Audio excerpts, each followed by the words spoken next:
नमस्कार, मैं हूं सुमित अवस्थी। खबरों की खबर देख रहे हैं आप। एनडीटीवी इंडिया का ये प्राइम टाइम शो आप सबका बहुत बहुत स्वागत है। जैसे कि हम सब जानते हैं, वक्फ का कानून लागू हो चुका है, राष्ट्रपति उस पर हस्ताक्षर कर चुकी हैं और कुल मिलाकर अब देश में इस पर चर्चा होनी चाहिए कि कानून कैसे लागू किया जा रहा है। लेकिन ये बहस तो दूर, अभी तो विरोध प्रदर्शन ही इस पूरे मामले पर चल रहे हैं। तो आज की हमारी लीड स्टोरी भी यही है।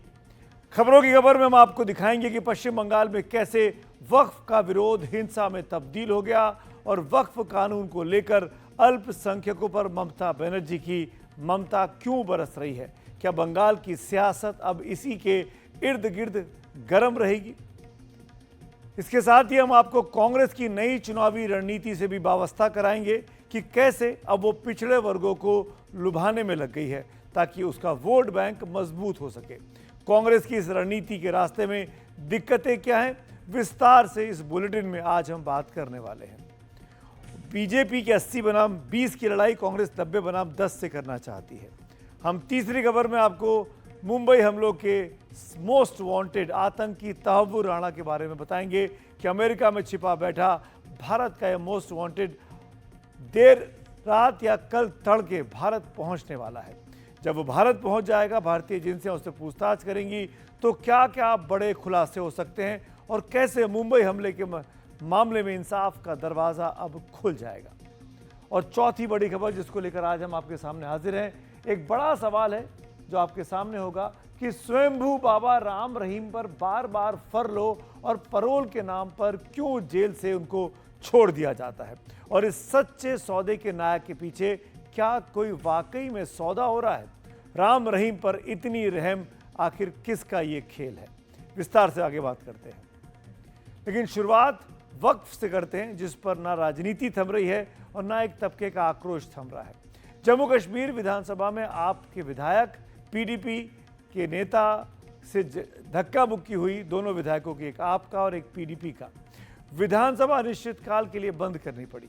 वक्फ का सवाल ऐसा है कि कांग्रेस के अधिवेशन में राहुल गांधी ने भी इस मुद्दे को आज अहमदाबाद में उठाया और इसे संविधान का उल्लंघन बताया, संविधान के खिलाफ करार दिया। वहीं पश्चिम बंगाल में वक्फ पर हिंसक विरोध के बावजूद मुख्यमंत्री ममता बनर्जी ने साफ किया कि वक्फ वालों पर उनकी ममता बनी रहेगी। यानी बंगाल में वक्फ कानून को लागू करना केंद्र के लिए आसान नहीं रहने वाला। ममता खुद सामने खड़ी हो गई हैं। वक्फ का कानून लोकतांत्रिक तरीके से हम सब ने देखा, संसद से बहुमत से पास हुआ, राष्ट्रपति ने हस्ताक्षर किए और पूरे देश में ये लागू भी हो चुका है। लेकिन देश के कुछ इलाकों में माहौल बीते कुछ दिनों से लगातार गरमाया हुआ है। क्यों? देखिए ये खास रिपोर्ट।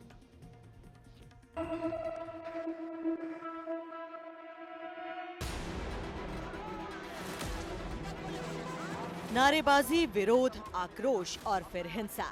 वक्फ पर कानून बना तो पश्चिम बंगाल में अल्पसंख्यकों की आंखों में खून उतर आया। उसका नतीजा मुर्शिदाबाद की हिंसा के रूप में सामने आया। लेकिन इस हिंसा और आक्रोश के बीच ममता बनर्जी ने भी अपना सियासी दांव चल दिया। ममता ने वक्फ कानून पर अपना एजेंडा साफ कर दिया। माइनॉरिटी लोगों को हम एक बात कहते हैं,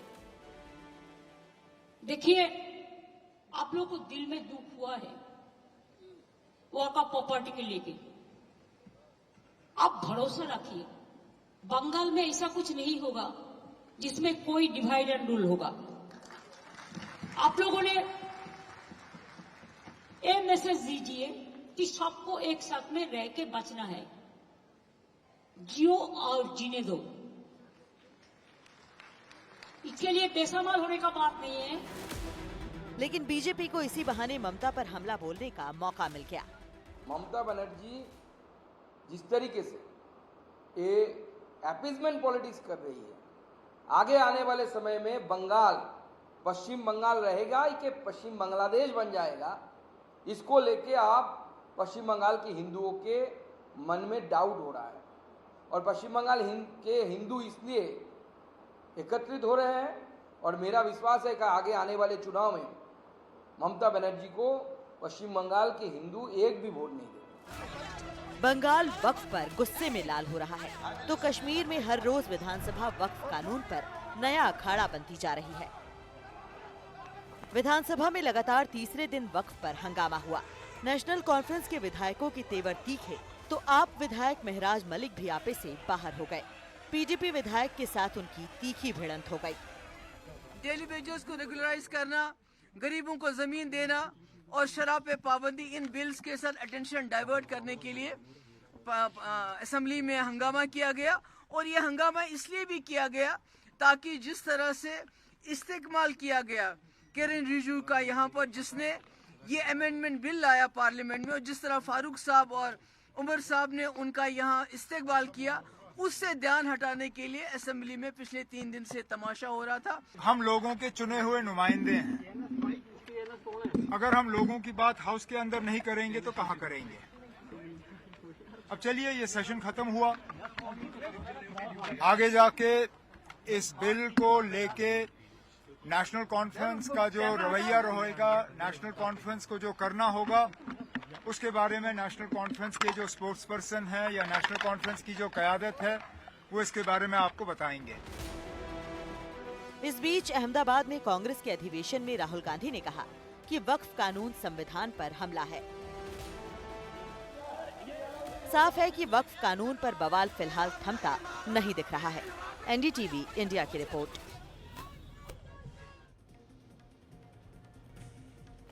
इस कहानी के क्योंकि बिल लागू हो चुका है वक्फ का, उसके बावजूद भी लगातार विरोध हो रहा है। कहीं सड़कों पे हो रहा है, कहीं रैली में हो रहा है, तो कहीं विधानसभा में हो रहा है। कहानी के 2 पहलू हैं। विरोध ठीक है, होना चाहिए, जिसको करना है करे, पर सुप्रीम कोर्ट में भी तमाम याचिकाएं आ चुकी हैं। एक लीगल एस्पेक्ट है कि क्या कानून जो देश भर में लागू होना चाहिए उसको किसी इलाके में लागू करने से रोका जा सकता है, एक तो ये, और दूसरा सियासी पहलू। दोनों पर बात करेंगे बारी बारी से। मेरे साथ 2 खास मेहमान जुड़ रहे हैं, परिचय कराता हूं। सबसे पहले हमारे साथ वरिष्ठ वकील, सुप्रीम कोर्ट के संविधान के जानकार और पूर्व में सांसद रहे माजिद मेमन साहब जुड़ रहे हैं। माजिद साहब, बहुत बहुत शुक्रिया, धन्यवाद। और वरिष्ठ पत्रकार मेरे साथी रशीद किदवई साहब जुड़ रहे हैं, आपका भी बहुत बहुत स्वागत है। रशीद भाई, पहले माजिद भाई से बात कर लेता हूं। उनसे मैंने प्रॉमिस किया है कि 1 to 1 2-3 सवाल करूंगा मैं आपसे। जी जी।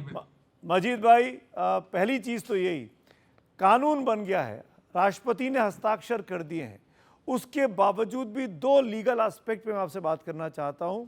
एक, मुख्यमंत्री का ये कहना कि आप सब मिलके रहिए, मैं यहाँ पर नहीं आने दूंगी, ममता बनर्जी ने जिस तरीके से कहा, और विधानसभा में विधायकों का हंगामा करना जो जम्मू कश्मीर में हो रहा है, क्या ये जायज़ है?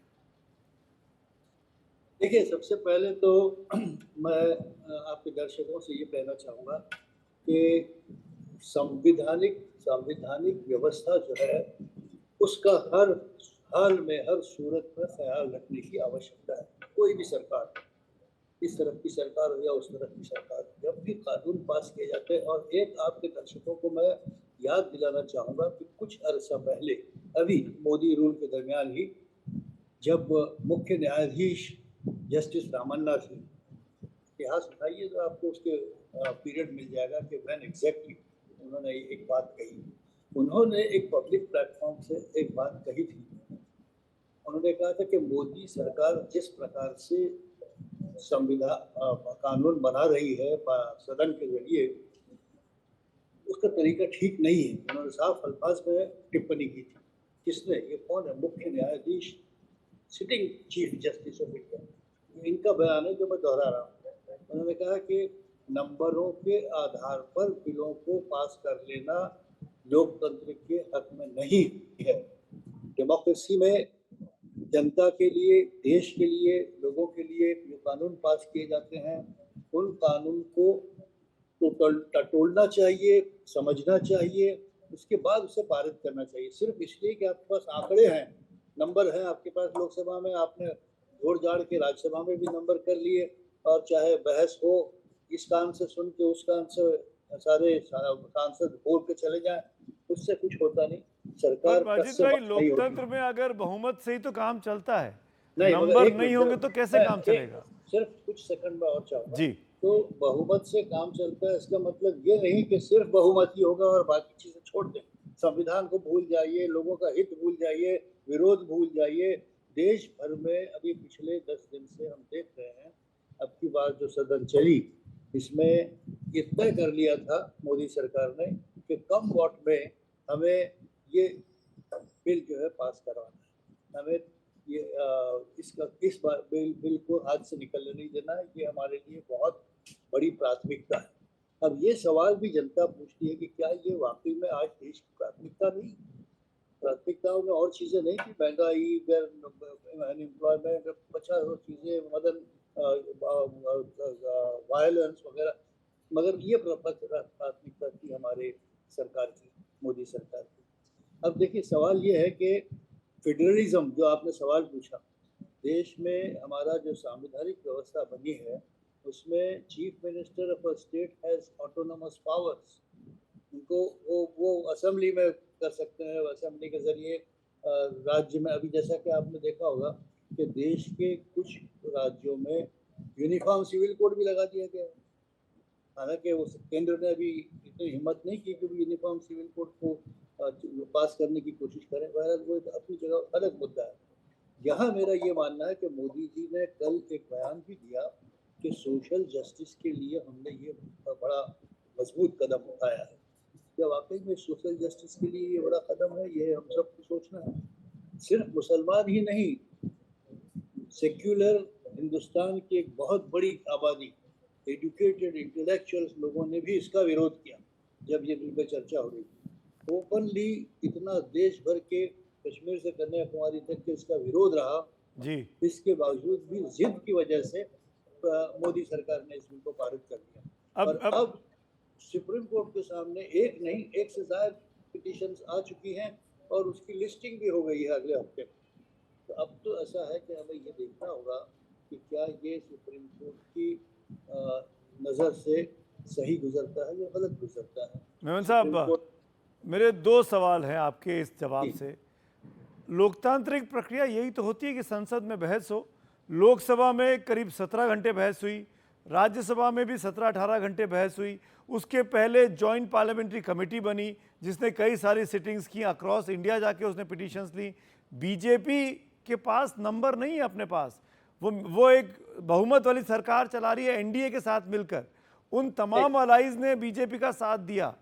आप ये कैसे कह सकते हैं कि मनमानी कर रही है बीजेपी? नहीं, देखिए जनाब, मैं आपको बताऊं, जेपीसी भी जो बनाई गई थी उसका अध्यक्ष कौन था? मोदी जी का आदमी।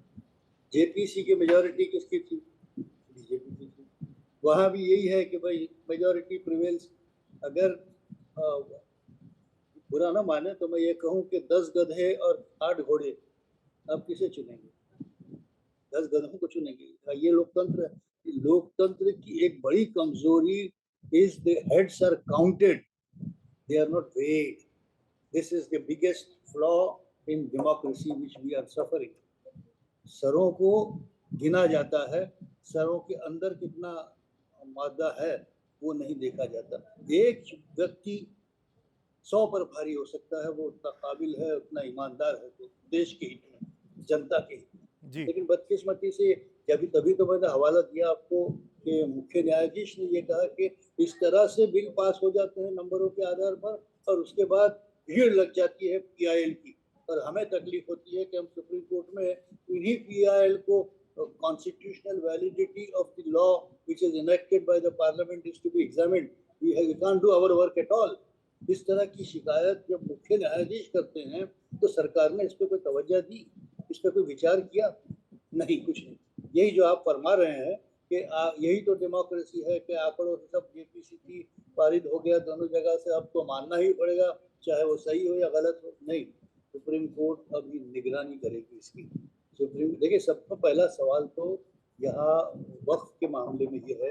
एक सवाल का जवाब दें मोदी सरकार, आपके माध्यम से मैं पूछ रहा हूँ, क्या वक्फ का मामला धार्मिक मामला है या नहीं है? Supreme court will also answer this. और अगर है तो फिर इसमें मुदाखलत जायज है क्या? ये these are the issues before supreme court, and I think बहुत जल्द इस पर फैसला होगा। और प्रधानमंत्री ने कल कहा कि हमने एक बहुत बड़ा कदम सामाजिक न्याय के लिए उठाया है, तो मुझे ऐसा लगता है कि प्रधानमंत्री जी को इतना ख्याल रखना चाहिए था कि ये वाकई में एक ये सोशल जस्टिस के हक में है या उसके खिलाफ है, या कानून संविधान के खिलाफ वर्जी हो रही है। इसके लिए उन्हें कुछ दिन रुकना चाहिए था, क्योंकि सारा मामला संवैधानिक। मेमन साहब, मैं आपसे सुप्रीम कोर्ट को लेकर ही पूछने वाला था, लेकिन आपने जवाब दे दिया कि वहीं वो तय होगा कि ये धार्मिक मामला है कि नहीं, उसमें हस्तक्षेप है कि नहीं, जब पिटीशन पर सुनवाई अगले हफ्ते होगी। लेकिन सर, एक आपने जो टिप्पणी की उस पर एक मैं कमेंट ज़रूर करना चाहूँगा। कहीं कहीं पर आपने गधे और घोड़े कहा, जो काम गधे कर सकते हैं वो घोड़े नहीं कर पाते हैं, और ये तुलना करना भी मेरे को जायज़ नहीं लगा आपका। आपने कहा कि माफ़ी के साथ आप इन जुमलों का इस्तेमाल कर रहे हैं, पर हमें, मेरे ख्याल से इससे बचना चाहिए था हमको। नहीं, देखिए, बड़ी रिस्पेक्ट के साथ मैं कह रहा हूँ, हम सांसदों का मैं बहुत ही अदब करना चाहता हूँ। मैं उनके खिलाफ कुछ नहीं कहना चाहता कि वो गधे हैं या क्या। मेरा कहने का मतलब ये, तो मैंने एक मिसाल बाहर के तौर पर दी थी जी। क्या हमारे भारत के सदन में आज की तारीख में, जहाँ 1000 के लगभग संसद हैं, कोई ऐसे पार्टी को छोड़ दीजिए, commitment to political party, adherence to whip, ये सब चीज़ें पॉलिटिकल हैं। हम उसकी पॉलिटिकल बात नहीं करना चाहते। हम एक देश में न्याय की बात करना चाहते हैं, देश में कानून बनाने की प्रक्रिया में सुधार लाने की बात कर रहे हैं। वहाँ प्रधानमंत्री जो लीडर हैं कंट्री के, उनको चाहिए था कि ठीक है, हमने जेपीसी भी बना दी, लेकिन एक तबके ने वेलकम भी किया है मजीद भाई, एक तबके ने इस बिल को पास होने का स्वागत किया। मुस्लिम समाज ने, जगदम्बिका पाल 2 दिन पहले लखनऊ पहुंचे तो उनका बहुत बड़ा वेलकम किया गया। जिस दिन बिल पास हुआ उस दिन बीजेपी दफ्तरों में मुसलमानों ने आके थैंक यू अदा किया। आप उस एक को क्यों लेते हो? आप मुझे ये बताइए कि पिछले 2 हफ्तों से, जब से ये बिल सदन में आया, लोकसभा में आया, 17 घंटे आपने बताया, 16 घंटे बताया, ठीक है, 25 घंटे भी अगर होता तो कोई फर्क नहीं पड़ता। इसलिए कि विरोधी पक्ष की तरफ से जो भी मुद्दे उठाए गए हैं, क्या सरकार ने उनको रेफर करते हुए जवाब दिया?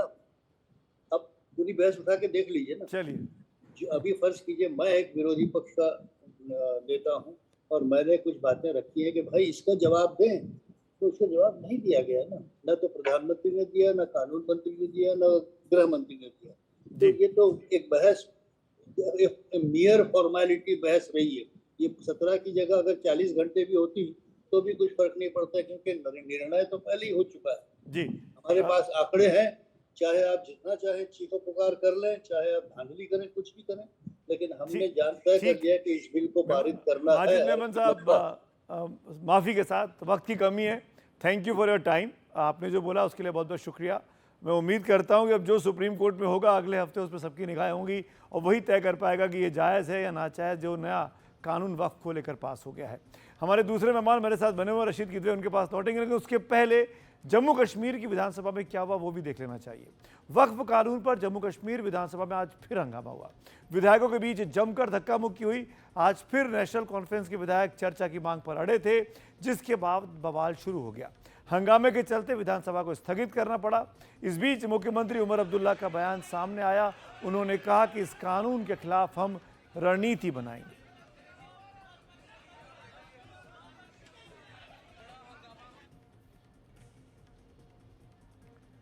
आगे बढ़े उसके पहले एक खास बातचीत की है मेरे सहयोगी अखिलेश शर्मा ने जनता दल यूनाइटेड के जो अध्यक्ष हैं संजय झा से, राज्यसभा के सांसद हैं, और वक्फ के कानून पर हम सब जानते हैं कि जेडीयू ने बीजेपी का साथ दिया है। बहुत बड़ा तबका उनका ये कहना है कि बिहार में जेडीयू से मुसलमानों का नाराज नहीं होगा। क्या कहना है संजय झा का, उसका एक अंश सुन लेते हैं इस बातचीत का और फिर रशीद किदवई के पास चलते हैं। जेडीयू जो कि माना जाता है कि सेकुलर क्रेडेंशियल्स वाली पार्टी है, जिसके अपने कुछ प्रिंसिपल्स हैं, जो इन मुद्दों पर समझौता नहीं करती है और कई बार सरकार को आगाह भी कर चुकी है, उसने वक्फ संशोधन बिल का समर्थन क्यों किया? देखिए, जेडीयू या हम लोगों के नेता नीतीश कुमार का ट्रैक रिकॉर्ड बड़ा लंबा ट्रैक रिकॉर्ड है, खास करके सेकुलर क्रेडेंशियल्स का या मुसलमानों के लिए काम करने का। वो लगभग 19 साल से बिहार के मुख्यमंत्री हैं और 19 साल का उनका ट्रैक रिकॉर्ड देखिएगा तो हम लोग हमेशा लोगों को बोलते हैं कि शायद देश में कोई जगह ऐसा नहीं होगा। बिहार में 19 साल में एक दिन कर्फ्यू नहीं लगा। बिहार जैसे प्रदेश में सबसे बड़ा दंगा भागलपुर दंगा हुआ 1989 कांग्रेस के टाइम। कांग्रेस के टाइम में दंगा हुआ, 15 साल आरजेडी कांग्रेस की सरकार रही, दंगा पीड़ितों को उनको न्याय नहीं मिला। नीतीश कुमार भाजपा के साथ अलायंस में सरकार बनाने के बाद 2006 में आज जो विक्टिम थे उस समय के दंगा के, भागलपुर दंगा के, हुआ 89 में जी न्याय मिला 2006 में, नीतीश कुमार का लोग इंतजार कर रहे थे, उनको अब पेंशन मिल रहा है, या जो गड़बड़ किए थे उनको सजा मिली। ये एक ट्रैक रिकॉर्ड है उनका काम करने का। जहाँ तक वक्फ संशोधन बिल की बात है, जब ये बात आई जरूर हम लोगों से भी चर्चा हुई और हम लोगों का भी ये मानना था एज ए पार्टी कि ये जेपीसी में जाना चाहिए, इसको वाइडर कंसल्टेशन होना चाहिए जी और ये जॉइंट पार्लियामेंट्री कमेटी में गया, वाइडर कंसल्टेशन हुआ इस पर। बहुत सारे जो मुस्लिम समुदाय के लोग हैं नीतीश कुमार जी से भी आके मिले, उस मीटिंग में मैं भी था और वहाँ पर ये बात हुई कि उन लोग कहते थे कि आप लोग इसका वापस हो, इसकी बात करिए, और हम लोगों का कहना था कि आपको जिस प्रोविज़न में आपको लगता है, क्योंकि ये पहली बार तो अमेंडमेंट हो नहीं रहा, इससे पहले भी अमेंडमेंट 2013 में हुआ, इससे पहले भी हुआ अमेंडमेंट, इसमें आपको जिस प्रोविज़न को लेके लग रहा है कि ये आपके इंटरेस्ट के खिलाफ है या गड़बड़ है, तो वो आप बताइए। हम लोग, हमारे जेपीसी मेंबर हैं वो भी, और एज ए पार्टी हम लोग सरकार में भी बात को रखेंगे। और तो हमारे सरकार के तरफ से, पार्टी के तरफ से भी जो उनका ऑब्जर्वेशन था, उसमें से कुछ बातों हम लोगों ने रखी और उस बात को एक्सेप्ट भी किया गया, जिसमें रिट्रोस्पेक्टिव जो है, जो बिल आने के पहले अगर कोई धार्मिक स्थान है, कोई मस्जिद है, कोई ईदगाह है, कोई कब्रिस्तान है, तो उसको टच नहीं करेंगे। तो ये लार्जली इस बात सबको उसमें एक्सेप्ट किया गया है। सबसे बड़ी बात क्या है कि इतने हजारों करोड़, लाखों करोड़ का डिफेंस और एक और जो रेलवे के बाद जो कि सरकारी संपत्ति है, सबसे बड़ा एसेट वक्फ के पास है। मैं तो अपने स्टेट में देखता हूँ कि मैंने तो नहीं देखा कि इतने बड़े प्रॉपर्टी का कोई उन्होंने अस्पताल बनाया हो, कोई चैरिटी का काम किया हो, गरीब मुस्लिम समुदाय के लिए कोई स्कूल खोला हो, उनका कोई फ़ायदा हुआ हो। आपको पता है कि देश में अकेला स्टेट बिहार है जहाँ जातीय गणना हुई साइंटिफिक तरीके से, और हम लोगों ने रिलीज किया है, ये तो लेटेस्ट है। उस जातीय गणना में मुस्लिम पॉपुलेशन का 73% पसमानदा मुस्लिम है, 73% पसमानदा मुस्लिम है। तो जब मैं पसमानदा कहता हूँ तो उसमें राइन, अंसारी, मंसूरी, ये जितने जो गरीब मुसलमान हैं वो आते हैं। तो अगर उनको रिप्रेजेंटेशन आज भारत सरकार ने, प्रधानमंत्री जी ने वक्फ में दिया कि पसमानदा समाज के रिप्रेजेंटेटिव होंगे, उस समुदाय की महिलाएं होंगी, तो इसमें क्या गलत है भाई? अगर ये पैसा अगर उनके इंटरेस्ट में लगता है, इसमें क्या गलत है? या अगर ये तो कुछ लोगों के हाथ में नहीं वो हो गया था, अगर वो ट्रांसपेरेंट तरीके से वो पैसा जा करके खर्चा होता है, इसमें क्या गलत है? और अब भी अगर आप लोगों को लगता है इस कम्युनिटी में कोई और बात है तो आप बताइए। वहाँ पर नीतीश कुमार हमेशा से ही शांति और पीस के लिए जाने गए हैं, और कोई कम्युनिटी को हार्म करके कुछ करना हो, वो उनके पूरे पॉलिटिकल लाइफ का या हमारे पार्टी का ये नहीं रहा। इतना मैं जरूर पार्टी की तरफ से एश्योर करता हूँ। आइए बात करते हैं वक्फ को लेकर जो सियासत चल रही है उसके ऊपर। मेरे साथ वरिष्ठ पत्रकार रशीद किदवई साहब जुड़े हुए हैं। रशीद भाई, अब बंगाल में बवाल है, जम्मू कश्मीर में भी मारपीट चल रही है, विधानसभा में जेडीयू अपने एजेंडे पर कायम है। राजनीतिक तौर पर आप क्या देखते हैं वक्फ को लेकर, जो कि कानून बन चुका है, लागू हो चुका है? क्या सुप्रीम कोर्ट का जब तक फैसला नहीं आएगा इसी तरीके से विपक्षी पार्टियां हंगामा करके बीजेपी को घेरती रहेंगी? जी देखिए सुमित, हमें समझना चाहिए कि वक्फ एक्ट जो है वो सरकार के संविधान के हिसाब से कॉन्करेंट लिस्ट में आता है। मतलब उसमें सेंट्रल गवर्नमेंट को भी पावर है कानून साजी की, कानून बनाने की, और राज्यों पे भी है।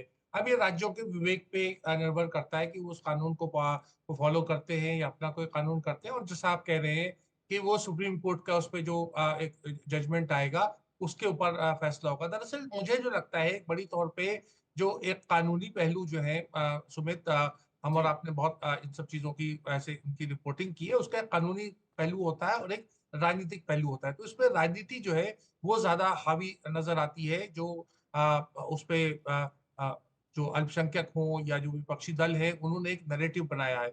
और एक सरकारी तौर पे सत्ता पक्ष का एक नैरेटिव है। दोनों नैरेटिव का टकराव है, वो हमने सीए के समय भी देखा, कृषि कानून पे भी देखा, और तमाम उसी की एक ये भी उसमें हमें झलक नजर आती है। संविधान के रूप में अगर आप देखें तो लोकतंत्र में ऐसा गुंजाइश है। देखने में जरूर अटपटा लगता है कि विधानसभा में चीख पुकार हो रही है, लोग दीगा मुश्ती हो रही है, मुझे अच्छा नहीं लगता व्यक्तिगत रूप से, लेकिन संविधान में इसकी गुंजाइश है कि विपक्ष जो है वो उसको प्रोटेस्ट कर सकता है। अभी आने वाले समय में क्या होगा, देखिए जी। बात की जा रही है एक समुदाय विशेष की कि उसके भले के लिए किया जा रहा है। अगर सुमित हम मान लेते हैं कि समुदाय विशेष के भले के लिए किया जा रहा था, तो लोकतंत्र में सबसे बड़ा जो पैमाना होता है वो भागीदारी का होता है। अगर कोई राजनीतिक दल का कोई पूरे देश में ना कोई विधायक है, ना कोई सांसद है, ना कोई प्रतिनिधि है, तो इस पे प्रश्न उठना लाजमी है। ठीक है, मैं आऊँगा आपके पास, आपकी बात को आगे बढ़ाऊँगा। हम इसी कहानी को आगे बढ़ाते हैं। कांग्रेस पार्टी का अधिवेशन 84वां गुजरात में अहमदाबाद में हो रहा है। वहाँ पर कांग्रेस पार्टी अपने खोए जनाधार को पाने के लिए माथापच्ची में लगी हुई है। कांग्रेस सत्ता से जो वनवास है वो कैसे दूर होगा, इस पर चिंतन कर रही है। बीजेपी से मुकाबला करती हुई दिखाई देना चाहती है, वो भी गुजरात जैसे राज्य से, जो कि बीजेपी का सबसे मजबूत गढ़ है। कांग्रेस नेता राहुल गांधी ने इस बैठक में बताया कि ओबीसी वोटर कांग्रेस से दूर हो गए हैं, जिसके कारण कांग्रेस सत्ता से दूर चली गई है। लेकिन सवाल है कि क्या ओबीसी का हाथ कांग्रेस के साथ होगा, और होगा तो कैसे होगा। हमारी ये रिपोर्ट देखिए, फिर रशीद किदवई से और बात करते हैं। सिर्फ जाति जनगणना के पीछे नहीं, जाति जनगणना एक कदम है। मुझे ये पता लगाना था कि इस देश में किसकी कितनी भागीदारी है, कि जो हमारे दलित, आदिवासी, पिछड़े वर्ग के लोग धूप में काम करते हैं, मजदूरी करते हैं, क्या सचमुच में ये देश उनकी इज्जत करता है। जब कांग्रेस का पूरा कुनबा गांधी और पटेल की भूमि पर जुटा, तो इस सवाल पर भी मंथन हुआ कि आखिर सत्ता लगातार दूर क्यों हो रही है। जवाब मिला राहुल गांधी की ओर से। उन्होंने कहा कि हम दलित, मुस्लिम और ब्राह्मण में उलझे रहे, ओबीसी हमारा साथ छोड़ गया। मंडल कमीशन आने के बाद में लैंड रीडिस्ट्रीब्यूशन की बातें सामने आती हैं, ओबीसी भी और एम्पावर होते हैं, और उसके बाद ये परिवर्तन कैसे हुआ कि क्या ओबीसी का वोट हमारे से दूर चला गया, जिस कारण से हम चुनाव नहीं जीत पा रहे थे। उसके असेसमेंट के बारे में उन्होंने कहा। मतलब यह है कि कांग्रेस ने जो अपना फ्यूचर प्लान तैयार किया है, उसमें देश की करीब 50% आबादी वाला ओबीसी फैक्टर सबसे ऊपर है। शायद यही वजह है कि राहुल गांधी लगातार जाति जनगणना की मांग कर रहे हैं। राहुल जी की भी इसमें जो सामाजिक न्याय को लेकर जो सोच है, खास तौर पे जातिगत जनगणना को लेकर, सामाजिक न्याय के नायक के रूप में राहुल गांधी जी इस सोच को आगे बढ़ा रहे हैं। कांग्रेस का परंपरागत वोट बैंक दलित, मुस्लिम, ब्राह्मण हुआ करता था। कांग्रेस इन्हीं जातीय समीकरण के सहारे लंबे समय तक सत्ता पर काबिज रही। धीरे धीरे मुस्लिम और दलितों का भी कांग्रेस से मोह भंग हो गया, लेकिन अब पार्टी को भरोसा हो रहा है कि दलित और मुसलमान लौट रहे हैं। यहाँ पर कांग्रेस की जड़ें हैं, इस धरती के अंदर कांग्रेस की जड़ें हैं, वो नहीं सूखी है, उनको पानी देने की जरूरत है, और यहाँ पर कांग्रेस फिर से हरी भरी हो जाएगी। कांग्रेस पार्टी को पिछड़े वर्ग और आरक्षण का विरोधी माना जाता रहा है, और बार बार राजीव गांधी के दिए उस भाषण का हवाला दिया जाता है, जिसमें उन्होंने लोकसभा में मंडल कमीशन की रिपोर्ट को लागू करने का विरोध किया था। लेकिन बीजेपी सरदार पटेल के बहाने ही कांग्रेस को घेर रही है। सरदार पटेल को तो भूल गई थी कांग्रेस, बहुत देर कर दी हजूर आते आते। अब उनको गुजरात का चुनाव है तो सरदार पटेल याद आ रहे हैं। आज तक ये लोग कभी सरदार पटेल की दुनिया की सबसे बड़ी प्रतिमा, वहाँ उनके चरणों में गए, उनके कदमों में बैठकर कभी चिंतन मनन किया है? ये कांग्रेस पार्टी सरदार पटेल को अपमानित करने वाली, सरदार पटेल के विचारों को तिलांजलि देने वाली, आज इसको सरदार पटेल याद आ रहे हैं। कांग्रेस के विरोध में ही ओबीसी जातियों वाली क्षेत्रीय पार्टियां बनी, और अब वही पार्टियां कांग्रेस के साथ गठबंधन करके चुनाव लड़ती हैं। ऐसे में कांग्रेस का फ्यूचर प्लान शायद वैसी ही पार्टियों की टेंशन बढ़ाएगा, लेकिन उन पार्टियों ने भी कांग्रेस को टेंशन देना जारी रखा है। यकीन नहीं होता तो तेजस्वी का ये बयान सुनिए। लोग चिंतित मत रहिए, जिस दिन आपका बेटा भाई तेजस्वी मुख्यमंत्री बनेगा, जो लोग नाला के किनारे बसे हुए हैं, जो लोग रैन बसेरा में बसे हुए हैं, जो लोग झुग्गी झोपड़ी में रह रहे हैं, सबको पक्का मकान में रखवाना काम हमारी जिम्मेदारी है। हम तो बस चाहेंगे कि आप सब लोगों का आशीर्वाद मिले, आप लोगों का प्यार मिले। तो आप लोगों का प्यार मिलेगा ना? जनता जनादेश देती है। जब जनता जनादेश देगी तभी ना किसी को मंत्री या मंत्री बनाया जाएगा।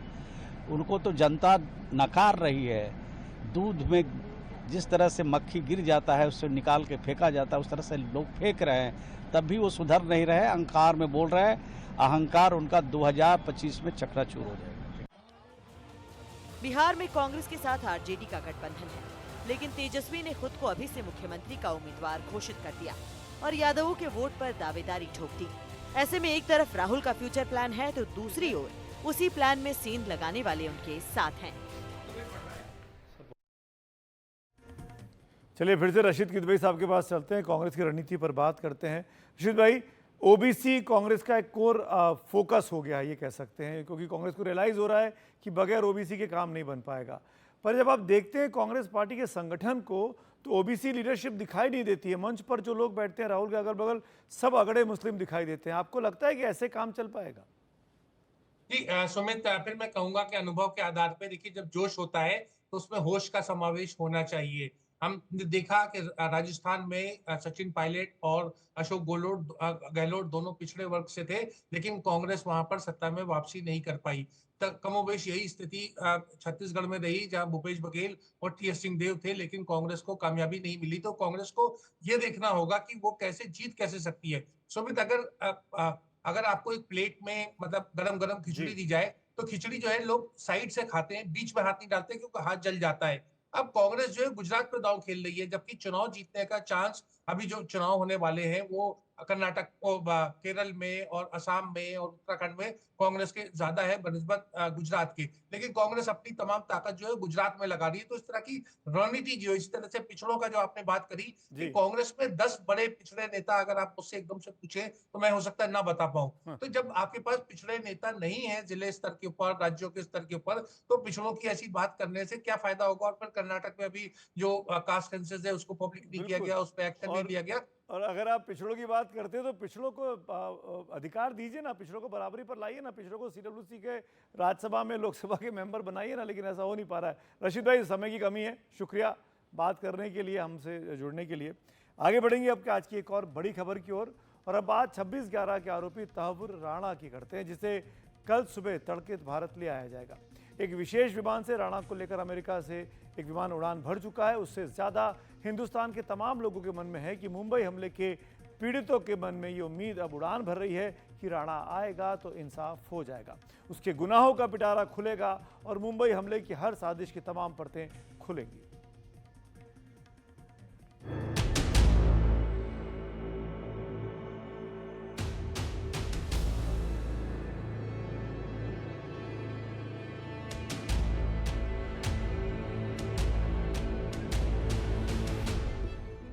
जिसने 17 साल पहले मुंबई को दहलाने की साजिश की, वो शख्स इस वक्त अमेरिका से भारत आ रहे विमान में लाया जा रहा है। 26/11 के आरोपी तहव्वुर राणा को एनआईए की 7 लोगों की टीम अपने साथ लेकर आ रही है। गुरुवार सुबह तक वो भारत में होगा। ये जांच एजेंसियों की एक बड़ी कामयाबी है, क्योंकि अमेरिका में 6 साल चली कानूनी लड़ाई के बाद उसे भारत लाने में कामयाबी मिल रही है। 26/11 हुआ था, ये टेररिस्ट अटैक नहीं था। मेरे हिसाब से ये हमला था, ये लड़ाई थी। और ये कसाब और कंपनी जो थी, वो जो 8 या 10 लोग थे, वो इस तरह से थे। जब लड़ाई होती है तो लड़ाई में जो जवान होते हैं, जो बंदूक चलाते हैं आगे रह करके, ये उन जैसा था। असली जो स्ट्रेटेजी बनाई जाती है या असली जो तैयारी की जाती है, कैसे क्या किया जाए, वो जनरल्स करते हैं और बाकी लोग करते हैं। ये तहव्वुर राणा, हेडली और वो मेजर इकबाल, ये लोग मेन लोग थे जिन्होंने सारी स्ट्रेटेजी बनाई थी, सारी कॉन्स्पिरेसी की थी और उसमें सारा का सारा अटैक उन्होंने ऑर्गेनाइज किया।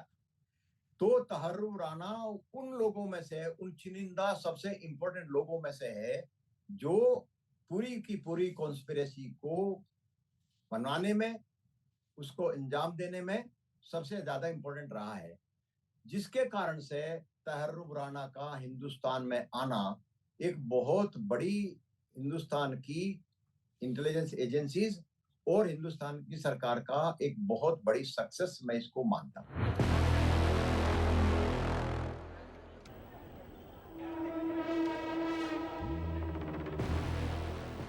वक्त के साथ भी जो घाव भरते नहीं वो 26/11 के आतंकी हमले की तरह होते हैं। इसीलिए जिसने उस हमले की साजिश रची, जिसने सैकड़ों बेगुनाहों की मौत का गंदा प्लान बनाया, उस तहव्वुर राणा की भूमिका को पहले अच्छे से जान लीजिए। तहव्वुर राणा ही वो शख्स है जिसने मुंबई के ठिकानों की रैकी की थी। वो मुंबई हमलों के एक और आरोपी डेविड कोलमैन हेडली का दोस्त था और उसी ने हेडली को यहाँ के ब्लूप्रिंट दिए थे। राणा 13 नवंबर 2008 से लेकर 21 नवंबर 2008 तक मुंबई में रहा। उसके निकलने के 5 दिन बाद मुंबई में ताज, ओबराय और सीएसटी जैसे अहम ठिकानों पर आतंकी हमले हुए। इन हमलों में 168 लोग मारे गए थे जबकि 328 लोग घायल हुए थे। इस व्यक्ति ने पूरा 26/11 का जो आतंकवादी हमला था मुंबई पे, उसको प्लान करने में, उसमें जो लॉजिस्टिक सपोर्ट थी वो देने में, यहाँ की रेकी करके उनको कौन से स्पॉट पे अटैक करना है वो सारी चीज़ें बताने में इसका बहुत बड़ा हाथ रहा है। 2008 में ये घटना हुई। 2019 में हमने पहली बार डिमांड की यूएस गवर्नमेंट के पास कि इसको हिंदुस्तान भेजा जाए और अब तकरीबन 6 साल के बाद में हम इसको सारी लीगल हर्डल्स पूरी करने के बाद इसको भारत में लाने में कामयाब हुए हैं। हमारी टीम ऑलरेडी यूएस पहुंच चुकी है और मुझे लगता है कि कल तक एनआईए की टीम और साथ में उनके जो भी आईबी की टीम है या रॉ की टीम है वो इसको लेके भारत पहुंच जाएंगे। 26/11 के उन हमलों के बाद से ही तहव्वुर राणा अमेरिका में छुपा बैठा था। इस राणा का कनेक्शन पाकिस्तान से जुड़ता है, जो कि मुंबई का ये गुनहगार पाकिस्तान की सेना में डॉक्टर भी रह चुका है, लेकिन उसके पास कनाडा की नागरिकता भी थी। मुंबई हमले की साजिश में राणा का साझीदार डेविड कोलमैन हेडली था। डेविड कोलमैन हेडली 9 बार भारत आया। उसने भारत के कई शहरों की रैकी की और उसने लगातार इस दौरान सैकड़ों बार तहव्वुर राणा से बात की। दोनों के बीच ईमेल का आदान प्रदान भी चलता रहा। फर्जी आईडी से होने वाली ये बातचीत कोड वर्ड में होती रही। राणा और डेविड कोलमैन हेडली 2009 में डेनमार्क में हमले की तैयारी कर रहे थे। इसी बीच एफबीआई ने 3 अक्टूबर 2009 को डेविड हेडली को शिकागो से गिरफ्तार कर लिया। हेडली के बयान के आधार पर अगले कुछ दिन में तहव्वुर राणा शिकंजे में आ गया। 27 अक्टूबर 2009 को एफबीआई ने दोनों के खिलाफ भविष्य के हमलों को लेकर शिकायत दर्ज की। 2013 में तहव्वुर राणा को अमेरिका में 14 साल की सजा हुई, जबकि डेविड कोलमैन हेडली को 35 साल की। लेकिन ये मामला चलता रहा। अब जब तहव्वुर राणा भारतीय न्याय व्यवस्था के सामने अपने गुनाहों की कुंडली कबूल करेगा तो 26/11 वाली घटना में कई और परतें खुलेंगी। मैं प्रधानमंत्री नरेंद्र मोदी जी का कोटि कोटि धन्यवाद करता हूं कि उनकी कूटनीतिक जीत से ये दर्शाता कि भारत की मोदी सरकार की आतंकवाद के प्रति जीरो टॉलरेंस की नीति पूरी तरह से काम कर रही है।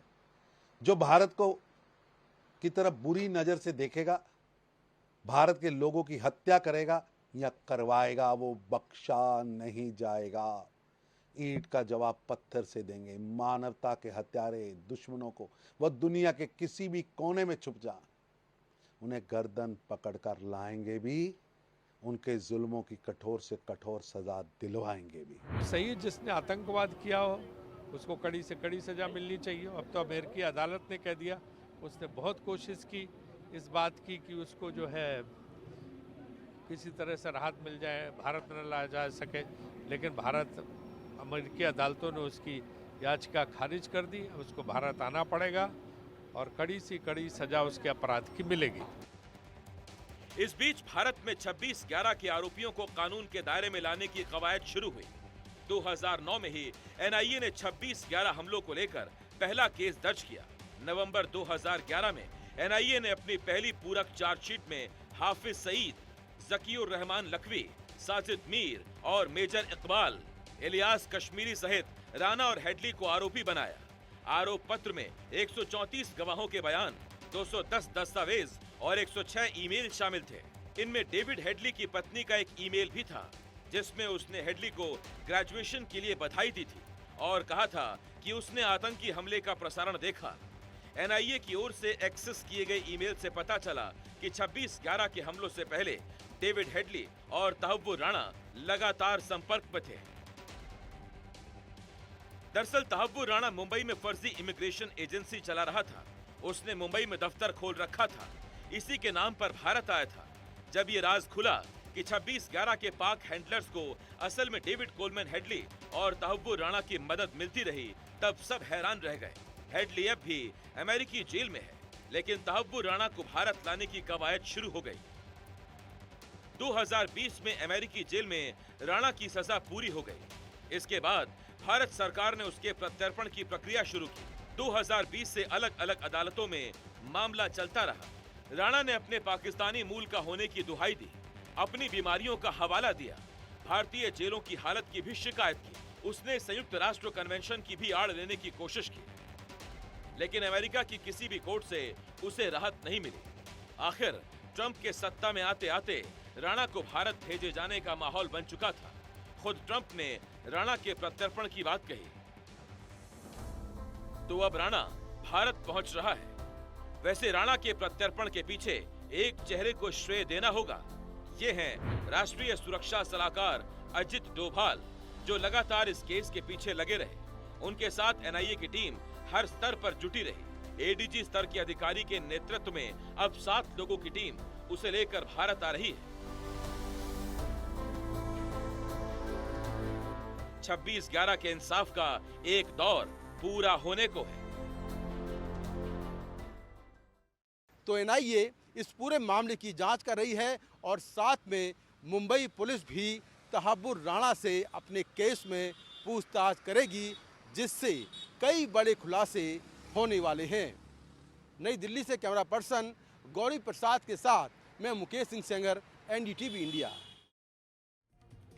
और अब जब मोस्ट वांटेड तहव्वुर राणा भारत लौट रहा है, तो आज शाम को एक महत्वपूर्ण बैठक भी हुई, जिसमें गृह मंत्री, विदेश मंत्री और मुख्य राष्ट्रीय सुरक्षा सलाहकार अजीत डोभाल मौजूद थे।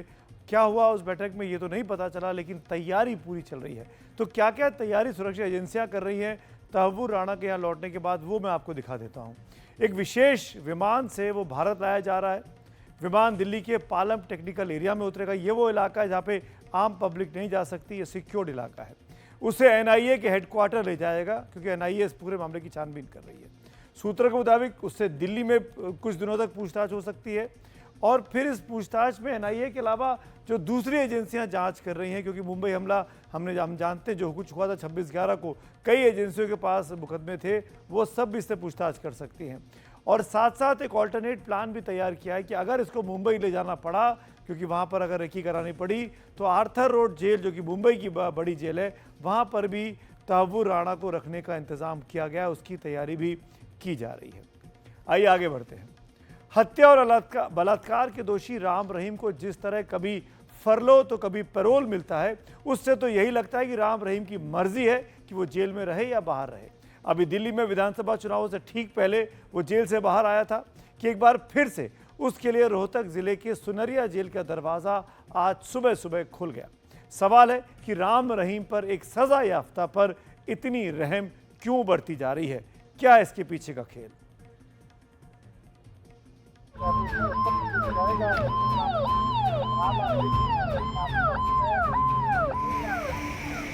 बुधवार की सुबह तकरीबन 6:30 बजे जब हरियाणा में सिरसा की सुनरिया जेल से राम रहीम का काफिला निकला, तो उसके आगे आगे ये सवाल दौड़ रहा था कि क्या बाबा की जेल है और बाबा की ही मर्जी है कि जब मन हुआ तब जेल से बाहर आ गए। ऐसा सवाल इसलिए उठ रहा है कि 3 साल में राम रहीम 11 बार जेल से फरलो और पैरोल पर बाहर आ चुके हैं, लेकिन सरकार कह रही है कि जो हो रहा है कानून के हिसाब से हो रहा है। बाबा को जेल में रिसीव करने के लिए उनकी मुंहबोली बेटी हनीप्रीत पहुंची थी। अब की बार राम रहीम को 21 दिन का फरलो मिला है, क्योंकि उनके डेरे का 77वां स्थापना दिवस है। राम रहीम अपने सिरसा वाले डेरा में रहेंगे। राम रहीम का कानून पर हावी होने के पीछे क्या कारण है, इसको पहले इन आंकड़ों से समझिए। फरवरी 2022 में 21 दिन की फरलो मिली थी, तब पंजाब विधानसभा के चुनाव होने वाले थे। जून 2022 में 30 दिन का पैरोल मिला था। तब हरियाणा नगर निगम का चुनाव होना था। अक्टूबर 2022 में 40 दिन का पैरोल मिला था। तब हिमाचल विधानसभा चुनाव होना था। जनवरी 2023 में 40 दिन का पैरोल मिला था। तब पूर्व डेरा प्रमुख शाह सतनाम की जयंती थी। जुलाई 2023 में 30 दिन का पैरोल मिला था। तब हरियाणा पंचायत चुनाव होना था। नवंबर 2023 में 21 दिन का फरलो मिला था। तब राजस्थान विधानसभा चुनाव होने थे। जनवरी 2024 में 50 दिन का पैरोल मिला था। कुछ महीनों बाद ही लोकसभा चुनाव होना था। अगस्त 2024 में 21 दिन का फरलो मिला था। तब हरियाणा विधानसभा चुनाव होने थे। अक्टूबर 2024 में 20 दिन का पैरोल मिला था। उसके कुछ समय बाद ही हरियाणा विधानसभा चुनाव था। जनवरी 2025 में 30 दिन का पैरोल, तब दिल्ली विधानसभा चुनाव था। और अब अप्रैल 2025 में 21 दिन का फरलो मिला है, क्योंकि 29 अप्रैल को सिरसा डेरे का स्थापना दिवस है। राम रहीम के जेल से इतनी जल्दी आने जाने की सूची इतनी लंबी है कि एक बार इसको पढ़ने में किसी इंसान की सांसें फूलने लगेंगी। लेकिन सिस्टम की सांसों पर जब अंधविश्वास का पहरा पड़ जाए तो यही होता है। पूज्य गुरु संत गुरमीत राम रहीम सिंह जी इंसा जी को 21 दिन की फरलो दी गई है और वो 21 दिन की फरलो सिरसा आश्रम में गुजारेंगे। और जैसा कि हम आपको पहले भी बताते आए हैं, पूज्य गुरु जी को जब भी पैरोल या फरलो मिली है वो कानूनी दायरे के अंदर मिली है। लीगली उनकी पैरोल या फरलो बनती है वो तो ही उन्हें दी जाती है। राम रहीम की लगातार रिहाई का विरोध करते हुए शिरोमणि गुरुद्वारा प्रबंधक कमेटी ने हरियाणा सरकार के फैसलों को बार बार अदालत में चुनौती दी है, लेकिन कोई फायदा नहीं हुआ। जनवरी 2023 में एसजीपीसी ने डेरा प्रमुख को हरियाणा सरकार द्वारा बार बार पैरोल और छुट्टी दिए जाने के खिलाफ सबसे पहले पंजाब और हरियाणा हाईकोर्ट का दरवाजा खटखटाया था। अगस्त 2024 में जब हाईकोर्ट से उसकी याचिका खारिज कर दी गई, तो एसपीसीजी ने सुप्रीम कोर्ट का दरवाजा खटखटाया। चंडीगढ़ से गुरप्रीत सिंह चीना, एनडीटीवी इंडिया के लिए। इतिहास के नायक राणा सांगा पर राजनीति थमने का नाम नहीं ले रही। राणा सांगा विवाद में क्षत्रिय संगठन समाजवादी पार्टी के सांसद रामजीलाल सुमन से माफी से कम पर मानने को तैयार नहीं है। वही रामजीलाल सुमन इस पूरे विवाद पर खामोश बैठे हैं।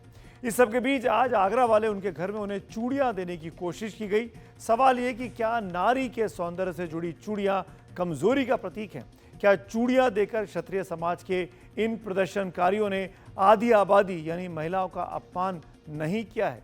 पूरे खेल को समझने के लिए हमारी ये रिपोर्ट देखिए। बाबर को इब्राहिम लोधी को हराने के लिए राणा सांगा लाया था। तुम मुसलमान तो बाबर की औलाद है और तुम गद्दार राणा सांगा की औलाद हो।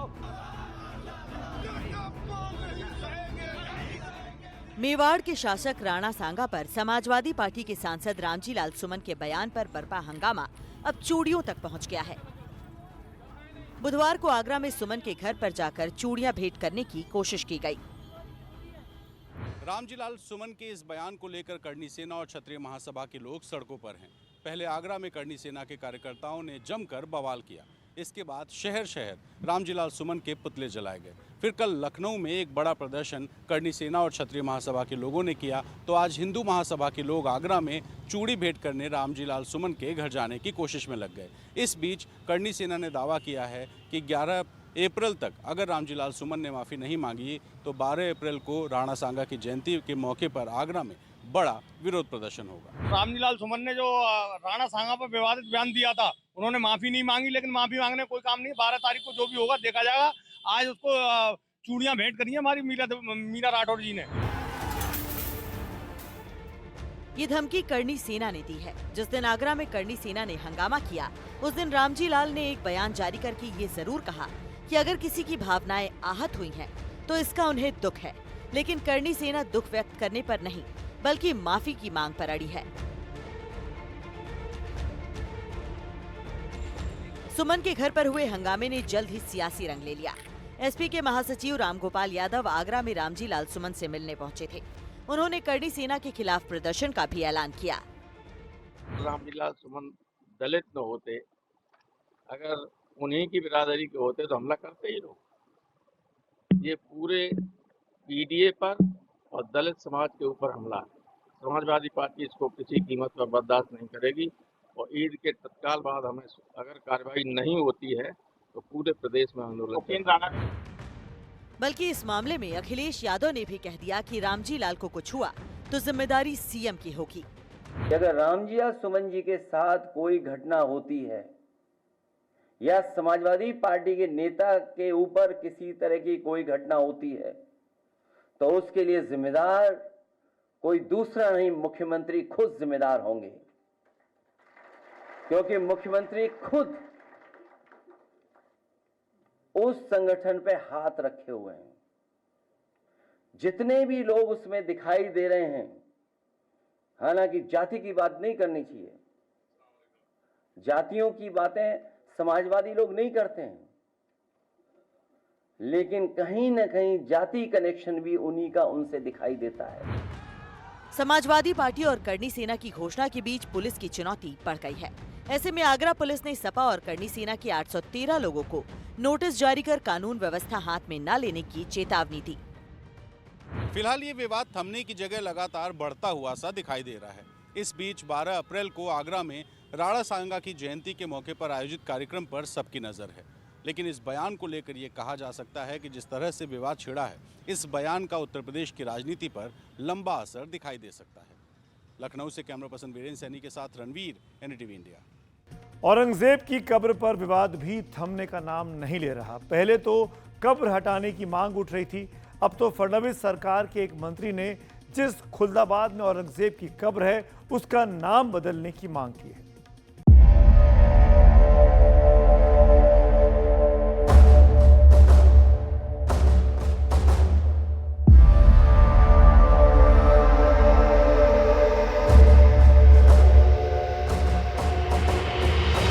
हमको वो राजा से नफरत है जिसने हमारे छत्रपति संभाजी महाराज को मारा है, हलाल करके मारा है, औरतों की इज्जत लूटा है, मंदिर गिराए है, बहुत सारे अत्याचार किए। उसकी कोई भी निशानी हमारे जिले में नहीं रहना चाहिए। औरंगजेब के खिलाफ जंग की ये नई किस्त है जिसे अदा किया है महाराष्ट्र सरकार के मंत्री संजय शिरसाट ने। शिवाजी महाराज के बेटे संभाजी महाराज पर बनी फिल्म छावा के आने के बाद से औरंगजेब को लेकर कब्र में पड़ी नफरत अब बाहर आ गई है। जहां से आवाज उठती है वहां से बस यही आवाज उठती है कि खुलताबाद से औरंगजेब की कब्र हटाओ। आप तेलंगाना में बीजेपी के विधायक राजा सिंह के इस बयान को अभी भूले नहीं होंगे। जिसने मेरे संभाजी को तड़पा तड़पा कर मारा, हमारे संभाजी नगर में उस औरंगजेब की खबर क्यों अब तक बची हुई है? अब वो समय आ गया है, अब वो समय आ गया है। महाराष्ट्र का ही नहीं, भारत के हिंदू की डिमांड है उस औरंगजेब की खबर पर बुलडोजर जल्द से जल्द चढ़ाए। औरंगजेब का नाम और निशान महाराष्ट्र की पवित्र धरती से मिटाए। यहाँ सिर्फ महाराष्ट्र का हिंदू नहीं, अब पूरे भारत का हिंदू की डिमांड है कि औरंगजेब का नाम और निशान मिटाए। औरंगजेब ने 1658 से 1707 तक 49 वर्षों तक हिंदुस्तान पर राज किया था। आज के अहिल्यानगर में ही 3 मार्च 1707 को उसकी मौत हो गई थी, जिसके बाद वहीं पर उसकी कब्र बनी।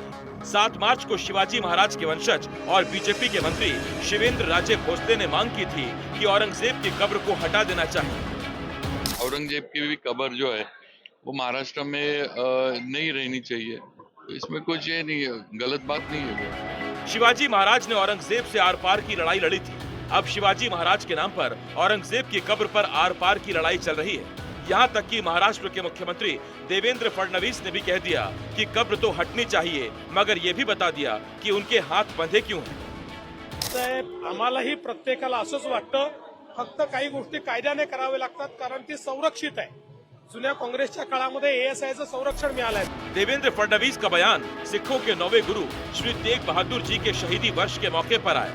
गुरु तेग बहादुर से याद आया कि औरंगजेब के अत्याचारों की फेहरिस्त कितनी लंबी थी।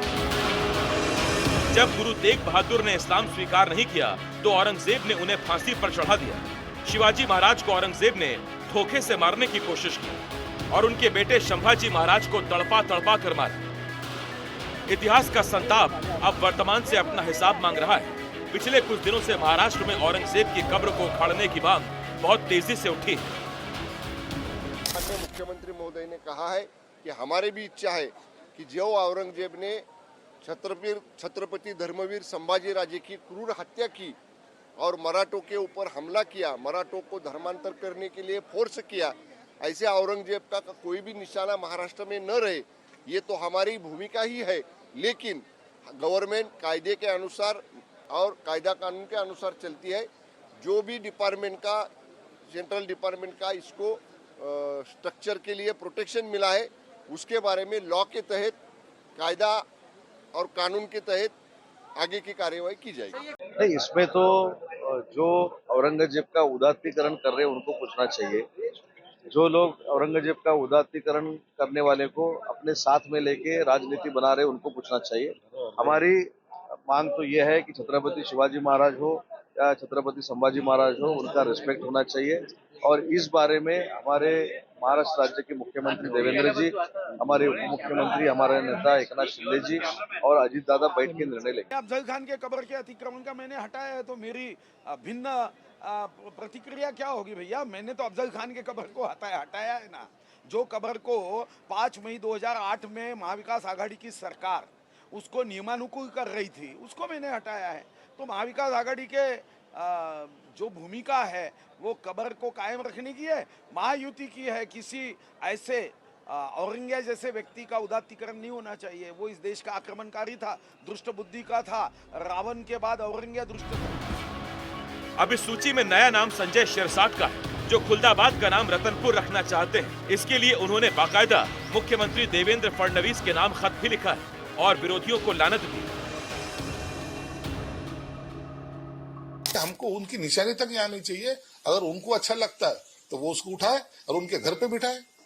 कब्र होना ना तो घर में बिठाओ, करो, वहां सजदा पढ़ो, नमाज पढ़ो उनके सामने। हमारा उनको विरोध नहीं, लेके जाए वो कब्र। दरअसल ये सारा बवाल और विवाद तब उठा जब समाजवादी पार्टी के विधायक अबू आजमी ने औरंगजेब की तारीफ कर इस मुद्दे को हवा दे दी थी। सब गलत हिस्ट्री दिखाई जा रही है। औरंगजेब रहमतुल्लाह अलैह ने बहुत सारी मंदिरें बनवाई हैं और आप बनारस में जाकर देखेंगे एक बच्ची, पंडित की बच्ची को, जब उनका ही एक सिपाही सालार उसके साथ शादी करना चाहता था, उन्होंने उस सिपाही सालार को 2 हाथियों के बीच पैर बांध करके वो मार दिया और उन पंडितों ने उनके लिए एक मस्जिद बना के दिया वहाँ पर। क्या बात करते हैं, ये गलत हिस्ट्री। तो आप औरंगजेब को क्रूर शासक नहीं मानते हैं? नहीं, मैं नहीं मानता। औरंगजेब क्रूर शासक नहीं? बिल्कुल नहीं, मैं बिल्कुल क्रूर शासक नहीं मानता। हालांकि बीजेपी में उठ रहे इस विवाद को आरएसएस के वरिष्ठ नेता भैयाजी जोशी ने अपने एक बयान से ठंडा करने की कोशिश की थी, लेकिन ऐसा लगता नहीं कि सियासत की धीमी आंच पर पक रहा औरंगजेब की कब्र का बवाल जल्दी थमने वाला है। ये औरंगजेब का अनावश्यक विषय उठाया गया है। एक है, अब उसकी मृत्यु यहाँ हुई तो कब्र यहाँ बनी हुई है, कोई श्रद्धा है, वो जाएंगे। हमने तो छत्रपति शिवाजी महाराज का जो आदर्श है, उन्होंने अफजल खान की भी वहां पर कब्र बनवाई थी, तो वो तो है भारत की ये उदारता की सर्वसमावेशिता का प्रतीक है। वो कब्र रहे, जिसको जाना है वो जाए। 318 साल बाद औरंगजेब की कब्र का इतिहास खुद को दोहरा रहा है, लेकिन त्रासदी से ज्यादा राजनीति में फंसी एक कहानी की तरह। एनडीटीवी इंडिया की रिपोर्ट। तो आसपास चुनाव हो या ना हो, हमारे देश में भावनात्मक मुद्दे हमेशा गरमाए जाते रहे सियासी दलों के द्वारा। आज खबरों की खबर में मेरे साथ इतना ही। शुभ रात्रि।